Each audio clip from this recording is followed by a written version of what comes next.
You're a self-proclaimed comic book nerd, right? So Yes. did that inform you when you set out to make Ant-Man?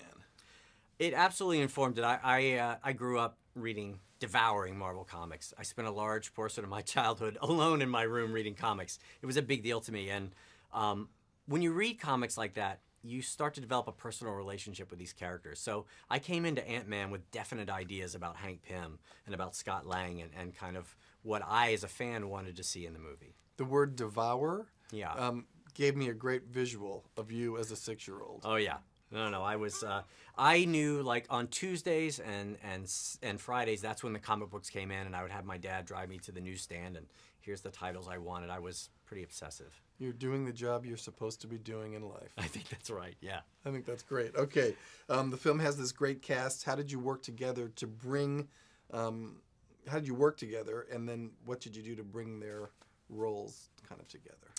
Well, we have an amazing cast on Ant-Man. I mean, to be able to work with Michael Douglas, I mean, who is just the definition of the word star, and to be able to work with Paul, like, you know, we had a real camaraderie because we were all doing this movie that was a big technical endeavor, but it's a pretty intimate movie, certainly in comparison with a lot of the other Marvel movies. I mean, it's really about fathers and daughters, and it's a heist movie, and the tone I like to have on the set is fun. Everybody's working so hard. I want to keep it loose and light, and I think that actors give their best performances in that environment. So we had a real camaraderie. You said a key word, heist, which is one of the words in one of these questions here, so we'll get to that. But can you describe the tone of the movie and the heist style it has? Well, Ant-Man it's a strange movie, but it really is. It's got the structure of a heist movie with a strong science fiction conceit at the center of it. But it's also these dueling father-daughter stories. And it's all sort of to the beat of a comedy.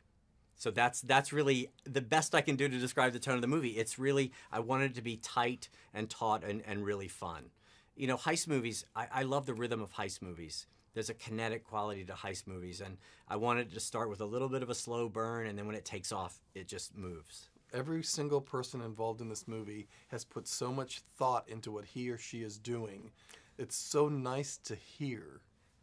Well, it's a movie that there's so many moving parts on a movie like this that you've got to be really clear about the tone and the feel of the movie. And it was something we discovered along the way. But Paul, who not only stars in the movie but was one of the screenwriters, that was really nice because he not only had a great idea about his character, but he knew the arcs of all the characters. So everybody had the larger story in mind. And it's got a lot of heart to it, which was important too. And Paul and I would talk a lot about what we call treacle cutters. If it was starting to get too emotional, we would puncture it with a joke, and that was really fun to do. And it works, I think. Okay, tell us about the shrinking technology and how you work to make it photorealistic. Shrinking is the centerpiece of Ant-Man and the movie. And my thinking was there's a long history of shrinking movies. If we're going to do one in 2015, it's got to be cutting edge. So we used motion picture macro photography, still macro photography, motion capture suits, all of these elements because we wanted to make it look photorealistic, but also be able to move our camera around in ways that were really fluid. And it was a challenge. I mean, we had an amazing visual effects team, but we were constantly pushing. It's got to look more real. And I really like where we ended up. I don't even know how that looks on a piece of paper because it doesn't, the visual is just, I can't quite comprehend it. It's incredibly, if we had an hour, I could do some charts and graphs and map it out, but it was insane. Very good. But you say with a smile, so clearly you like doing it. The ants are great characters in the movie. Was there any kind of challenge to make them seem as realistic as they do? I think one of the biggest challenges of the movie was the ants. That's Ant-Man's other power. He controls ants. And on the face of it, that's a very weird, bizarre thing. Like, what could this possibly achieve? But I like in the movie that we set up a heist movie. We set up the different types of ants, and they each have specific skill sets. And so we see how he's able to utilize them to pull off this heist. And they had to be photorealistic because you can't have a movie where it's realistic when you're big and then you shrink down and it suddenly feels like, Toy Story. I love Pixar movies, but this couldn't look like a Pixar movie. It had to look more realistic because it had to be all of a whole. So that was a huge challenge. Very good. Okay, 3 questions left. We got about a minute 30 seconds each. Yep. There's a humor to this movie. Did you approach it? How did you approach it as a comedy? Was it organic? Was it scripted? And what was your directing style? That's 9 questions. That's 9 in 1. It was important that Ant-Man have the rhythms of a comedy. I wanted it to be really visually kinetic, but it also had to have an attitude. Because at the center of it is a guy who shrinks and controls ants. There's a certain absurdity to those powers. But we also had to show how those powers are really formidable. So it was important to have a tone that sort of allowed Paul Rudd to be the audience's eyes and ears. It's as weird to Paul Rudd in the movie as it is to the audience.